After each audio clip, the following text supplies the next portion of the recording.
Hello everyone, welcome to another episode of Nate's DIY Gardening. Today we're going to talk about the things I have learned this growing season.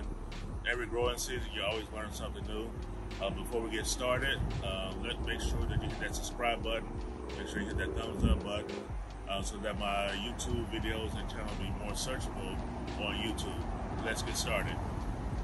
Alright, so the first thing I learned this year was staking tomato plants.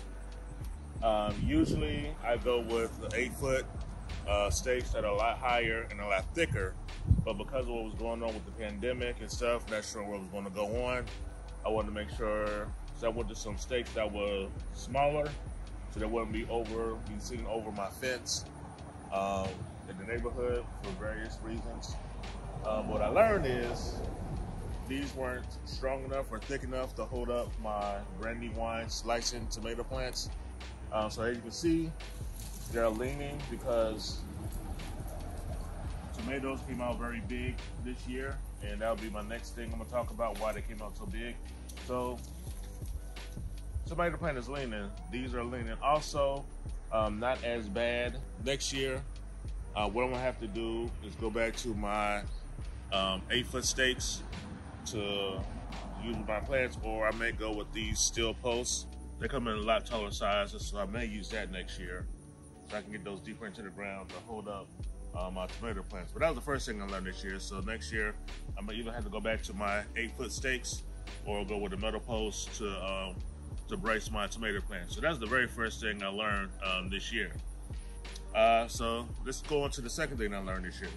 So one of the things I learned, it's always mentioned in a lot of different garden videos is your soil. So one of the things I learned this year is I get a lot of my soil from the box stores like Lowe's and Home Depot.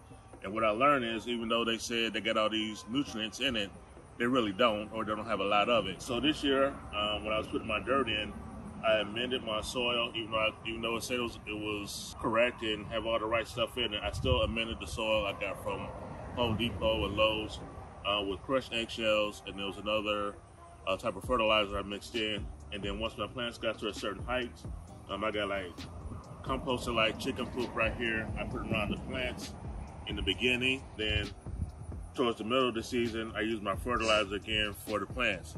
And because of that, I had the best yield that I had in years. This goes back to my tomato plants, because then all my Brandywine tomato plants, all the tomatoes came out like a half a pound to a pound in size, which put stress on the stakes, which caused them to lean over.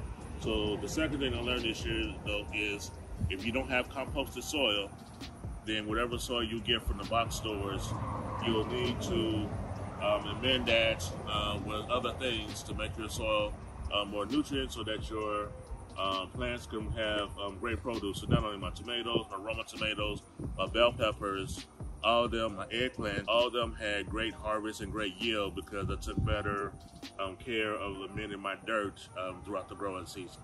So that's the second thing I learned this year when doing my gardening. So let's move on to the third thing. So the third thing I learned this year is proper watering. I wasn't properly watering my garden in years past, so my yield was kind of off a little bit. So for example, last year, these are my sweet potato plants right here. They was doing fine up to a certain point, and then they just died. So I wasn't sure. So I did some research, and this year I make sure that I water my sweet potato plants even more, so that they still stayed alive consistently throughout the season. So these are better now. Like I said last year, they were dead by this year, so they're now healthy for the most part. And I should get some decent sweet potato yields this year. Only thing I would do different next year, these are 5-gallon bags that I found on Amazon. I'll probably move to the 10-gallon bag